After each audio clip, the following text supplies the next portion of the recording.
All right, today we are taking some of our camera equipment and we are going to be stalking one of our photo booth attendants, and we're going to be basically vlogging the entire event. So pay attention because there might be some details that will help you with your photo booth setup. This is going to be taking place out in Orange County.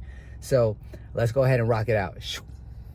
So one thing, what's up, Donya? So this is Donya. Donya is going to be doing everything today. So this is the cool thing about the photo booth business, guys, is she's going to show up and make some money with a small sedan. She's able to cram her entire photo booth right in here. She has her anchor, her backdrops, everything she needs. So she's good to go. So let's go ahead and proceed.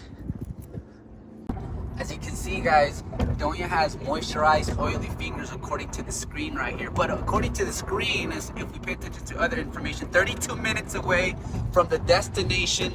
How much time do you usually give yourself? So if I say, you know, our event is at 2 p.m., what time will you be showing up?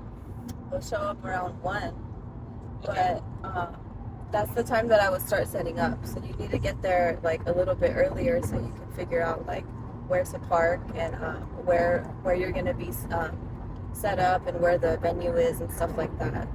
Okay, so my event's at 2 p.m. You're gonna show up around 1 p.m. So more or less, it gives you about an hour to set up. Now, is it the same for all your events, or do some events do you get there even earlier, depending on? For example, if you do the 360 booth, do you get there at 1 or a little earlier? I would get there a little earlier because it is a lot more work to set up the 360 booth. Yeah. You have to probably make some more trips back and forth from your car, and then you don't even know where your car is going to be parked. Yeah. Um, So you've been late to have you been late to events before, don't you?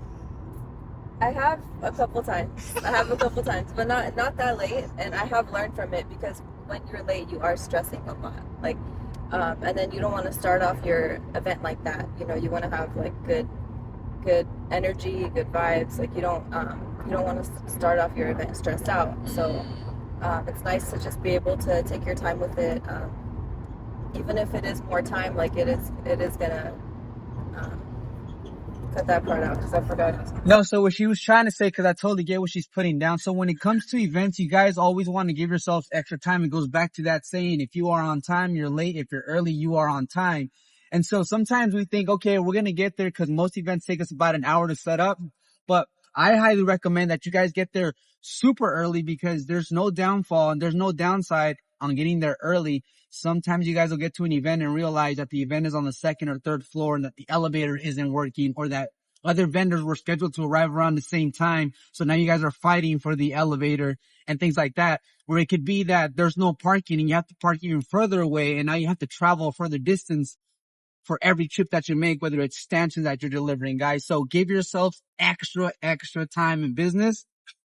Always get there extra early. On to the next thing. So I just thought of a question for you, Donya. When you have these events, do you usually show up solo or do you have an assistant? For the photo booth events, I'll show up solo, but for the 360 booth, I usually always have an assistant. Uh-huh. I've done an event with that solo like one time, uh, only because it was a smaller party. I think it was like 30 people or less. Yeah. But if it was going to be a party with like a lot of people, then you definitely need someone to help you, in my opinion. Like I've done a prom, with I don't know, maybe like 400 students, Yeah. and it was like crazy busy the whole entire time. So if unless you want to be working the whole time, then that's cool, but your feet are going to start hurting, and if you need to use the bathroom, you're going to have to hold it, just like little things like that. So it helps to have someone with you. And then if you're doing the 360 booth solo, then you definitely are going to need more time because it's just going to be one person going back and forth to the car Yeah. and setting up and grabbing everything. So Oh, that's some good information right there. yeah. Cool. All right. And then, so if it's for a standard photo booth, you can definitely rock that one out solo and it really doesn't matter how many people. Yeah. Yeah. Okay. I mean, yeah, because the only thing you really have to maintain is the like prop station. I haven't done any like big events with like the prints yet though. So I don't know if it's different with prints because I just got my printer not too long ago. But yeah. And this topic actually ties into the previous topic about being there extra early. So when it's two people, obviously you get to set up much faster and take down much faster, right? Right. Okay. Yeah. All right, cool. Okay, we have arrived and we're just a tad bit late. There's Donya already getting set up. She needs to go fast. So the sun's coming from here and the wire is right here for me. So the photo booth is gonna go right here. Okay, so the photo booth is gonna be facing the people this way? Yeah. Okay. Yeah, right? Because the sun is... I mean, yeah, let's do it. Definitely want to show you guys this part. Right now, Donya's setting up the frame that's going to be holding the actual backdrop that's going to be placed right over there. These things are so super easy to assemble, so they all come in numbers. So you'll see real quick here. We got the 5. So she got the 5 matching with the 5, and then the opposite end, the 4 is going to be matching with the 4 right there. So she's getting that done right now. This is going to be the space, and we have power coming from right here just in case we need it. The backdrop's going to go along this side. I told Donya it would be a good idea to bring some weights, so we brought some weights just in case we get a little bit of air. The prop table is going to go right there, and the folks are going to be standing right over here. Let me give you guys a wider angle. There you go. This is it right here. Looks like that. See that? What's up, Donya? Where you at right now? What are you doing? We're at Golden Road Brewery in Anaheim. And we're setting up a digital photo booth for their company events. Well, not for them, but someone's having their event here.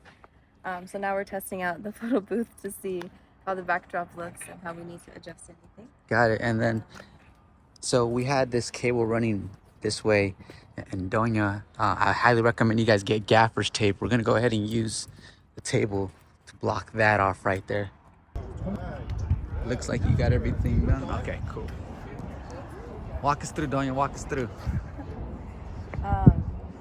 This is the photo booth. And use your Take 2. Take 2 action. So here we have our photo booth set up.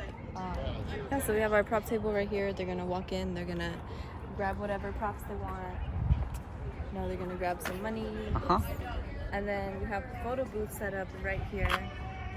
We have our... Is there a certain reason why you set it up this particular way?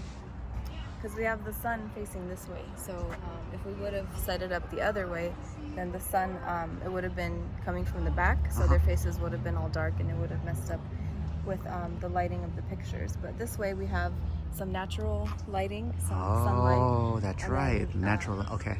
Right, because if you would have put the booth on this side, the sun would have been creating a glare when it hits the... Okay, guys, so note that, ladies and gentlemen. Other than that, this setup is good to go, and I see a little hummingbird. I seen that just now. That's cool. All right, thank you, Donya. We're gonna go ahead and spy on you a little later. See you. Hey, what's up, guys? Me again. So today on a Friday, here's my workflow. We have the photo booth set up right over there. We have our photo booth attendant somewhere around here. There she is. And then me, I get to work on the business. So I encourage you guys to remove yourself from the operator side and focus a lot more on your business as soon as possible so that you guys can continue to grow. So the photo booth attendant was thinking, let me go ahead and make sure that everyone knows that we're open so that we can start bringing people in so that they can take photos. So it's gonna be a wrap, ladies and gentlemen. Everything's getting put away. It was really easy. Donya, was this one of your easiest events you've ever had? Yeah, it was pretty chill. It was mellow. It wasn't too busy. Yeah. And it's nice. It's very nice weather outside today, so that helps. How long does it take you to put everything away by yourself? Like 30 minutes max. That's it, 30 minutes? Max. Can I ask you a question?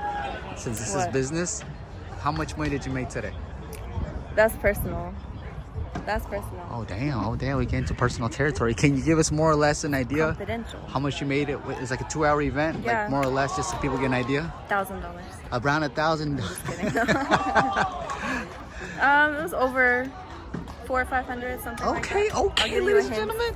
Over 400 or 500, and there's no physical prints, as you guys can see. No prints, yeah, it was just all digital. And the reason I bring up the no prints thing, guys, is because that's extra work and extra material you have to use. So you got to factor that into your overall cost. Thank you, Donya. Yes. Well, what does the person do after the event? Like, what do you usually do? Because for me, one thing that I used to do like all the time is when I was done with my 360 booths, is usually around midnight, 1 a.m., 11 p.m. One of my things is either on my IHOP or In-N-Out. I was gonna say food because we're a little hungry right now. Yeah. And it looks like this place has some nice beers. If I were you guys and I did an event here, I would grab a beer and hang out. All right, let's go. So here is a success story of someone that followed the channel, got started, invested, and not only does she have her own events, but she's actually one of my coolest contractors, and she does a lot of work for me because she's quick. She's quick with it, and she's experienced, and she has her own equipment, so this works out pretty well. I'm going to be interviewing more of my contractors, following them, sometimes popping up when they're not about to pop up just to see if they slacking off. All right, guys, it was a pleasure doing this video for you guys. Hit the like button for more, how can I say this, insider stuff. Peace out.